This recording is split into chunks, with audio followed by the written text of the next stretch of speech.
est-ce que l'intelligence artificielle peut nous rendre heureux? Alors c'est une assez grosse question et en fait la première question qu'il faut qu'on se pose pour répondre à ça, c'est qu'est-ce que le bonheur? Ça veut dire, c'est un peu une énorme question philosophique et donc qu'est-ce que le bonheur?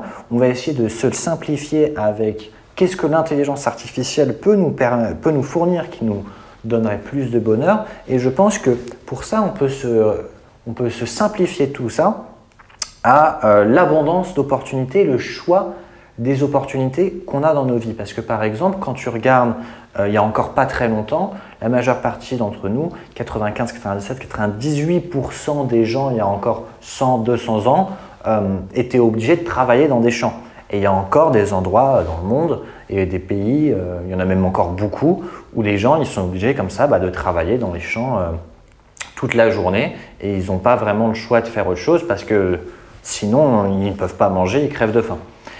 Et en fait, ce qui a totalement changé ça et ce qui a totalement transformé nos sociétés, ça a été la révolution industrielle qui a à la fois permis de fournir des machines pour augmenter la production agricole de tous les champs. Donc ça veut dire qu'avant, un endroit où il y avait besoin de 100 personnes dans un champ, maintenant une personne peut être dans ce champ ou même dans certains champs, il peut y avoir 0 personne.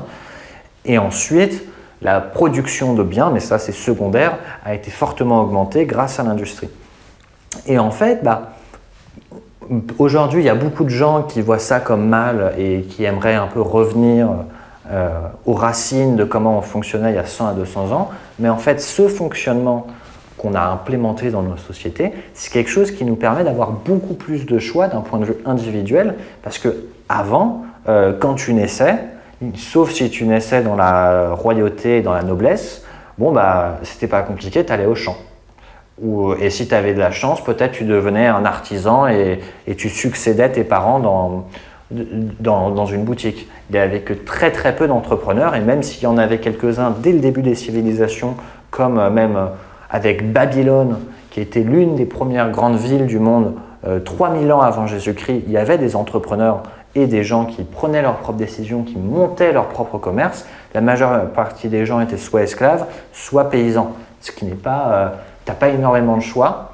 Et donc en fait, moi ce que je pense, où là l'intelligence artificielle peut contribuer à notre bonheur, c'est dans le fait de nous donner plus de choix. Parce que par exemple, je te donne un exemple tout simple, imaginons Amazon par exemple. Aujourd'hui, quand tu commandes quelque chose sur Amazon, tu as beaucoup d'humains qui vont être dans le processus pour prendre ton colis et l'amener devant ta porte. Et ça, pour la plupart des gens qui font ça, c'est pas le métier le plus épanouissant du monde. Ou alors, dans les lignes d'assemblage, le fait de refaire une opération à la chaîne et à la chaîne à la chaîne, la plupart des gens qui travaillent, qui ont ce type de travail, ils vont te le dire, c'est pas le plus épanouissant du monde. Ou alors, dans une hotline de dépannage technique un peu basique, le fait de devoir répondre à des clients qui sont des fois pas tout le temps contents et qui ont en fait quasiment toujours le même problème et les aider à régler leurs soucis. La plupart des gens qui vont me dire qu'ils font ça, ils vont te le dire, c'est pas le travail le plus épanouissant du monde. Et en fait, l'intelligence artificielle, vu qu'elle va pouvoir faire beaucoup de ces métiers, elle va nous permettre de nous donner le choix de faire beaucoup plus ce qu'on veut. Ça veut dire que si les trucs basiques, comme par exemple l'agriculture, est beaucoup plus automatisé et qu'on peut le faire de manière beaucoup plus facile et beaucoup plus efficace, nous, en tant qu'êtres humains, on aura beaucoup plus de choix dans qu'est-ce qu'on peut faire. Parce que par exemple, il y a 100 ans, personne n'aurait cru que tu pouvais devenir coach de vie. Personne n'aurait pu croire que tu pouvais te mettre à faire du marketing. Personne n'aurait pu croire que tu pouvais faire des solutions informatiques, surtout que ça n'existait pas. Il y avait quasiment personne qui gagnait sa vie en créant du contenu ou en écrivant des livres ou en faisant des conférences ou alors même, je ne sais pas, en faisant…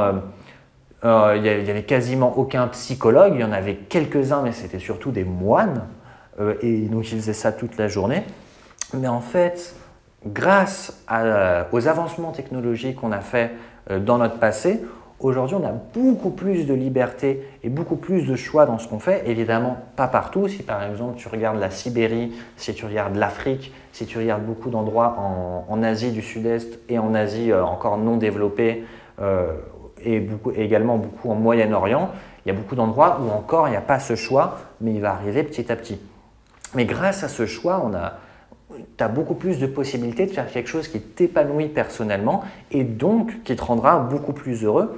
Et l'intelligence artificielle, ce qu'elle va permettre de faire, je pense, c'est petit à petit, vu qu'elle automatisera la plupart des choses qu'on fait, peut-être que même à un moment, tu ne seras plus du tout obligé de faire quelque chose pour avoir accès aux ressources pour vivre. C'est-à-dire aujourd'hui, par exemple, c'est de l'argent, même si tu peux vivre sans argent, c'est un peu compliqué. Quand on n'aura plus besoin de ça, en fait, tu pourras faire un peu tout ce que tu veux, à condition que ça te plaise en fait, donc que ça te rende heureux. Alors qu'aujourd'hui, il y a beaucoup de gens qui font des travails alimentaires juste pour avoir de l'argent sur la table, alors que beaucoup de ces travaux, ils seront très très rapidement automatisables par l'intelligence artificielle. Donc même si l'intelligence artificielle va pas, je ne pense pas qu'elle va nous injecter de drogue pour nous rendre heureux artificiellement comme certaines personnes pourraient le penser. Je pense que vu qu'elle va nous donner beaucoup plus de liberté de choix et beaucoup plus d'opportunités de faire ce qu'on aime, ça va nous rendre beaucoup plus heureux. Cependant, là où il faut faire attention que ça ne dérape pas, c'est là où beaucoup de gens craignent cela, c'est que juste ça fournisse beaucoup de richesses à ceux qui ont les systèmes et qui automatiseront ces tâches, mais que ça n'aille pas redistribuer ces richesses à tout le monde pour que tout le monde ait la possibilité, quand 90% des choses qui sont faites aujourd'hui seront faites par l'intelligence artificielle, pour que tout le monde ait le choix de faire vraiment ce qui nous plaise. Cependant, tu regardes aujourd'hui, il y a encore des agriculteurs qui ont leur petit champ à la main et qui sont pépères. Et même s'ils galèrent encore beaucoup parce que comparé à des machines, ils n'ont pas beaucoup d'avantages et donc ils ont du mal à gagner des sous, vu qu'on va avoir de plus en plus de possibilités et de moins en moins besoin de nous-mêmes fournir des efforts pour créer la richesse suffisante, donc sous toute forme, pour nous permettre de vivre, on aura beaucoup plus de choix dans ce qu'on veut faire, y compris si tu as envie d'aller cultiver ton champ. Tu peux sans souci, il n'y a personne qui va t'en empêcher. Et même justement dans le futur, même si tu gagnes strictement rien avec, si tu n'as pas besoin de gagner des sous mais que ça te fait kiffer de faire ton champ, va cultiver un champ de carottes, pourquoi pas. Donc voilà, ça ne nous rendra pas heureux directement, mais grâce aux opportunités que ça nous fournira, je pense que l'intelligence artificielle nous rendra heureux si c'est bien géré et qu'on n'est pas en train de juste… nous qui construisons les systèmes d'intelligence artificielle comme les personnes comme moi et ne gardons pas juste tout pour nous, mais qu'on redistribue et partage la richesse qui est créée à travers ces systèmes avec tout le monde sur Terre.